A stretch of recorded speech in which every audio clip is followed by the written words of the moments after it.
شروع اللہ کا نام لے کر جو بڑا مہربان نہایت رحم والا ہے۔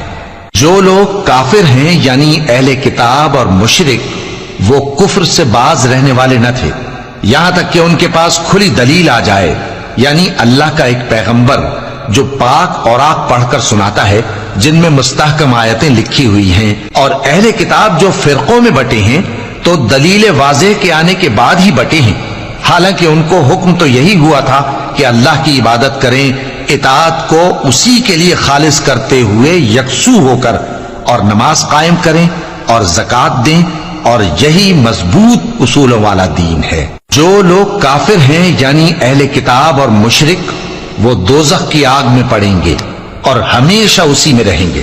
یہ لوگ سب مخلوق سے زیادہ برے ہیں۔ بے شک جو لوگ ایمان لائے اور نیک عمل کرتے رہے وہ تمام خلقت سے بہتر ہیں۔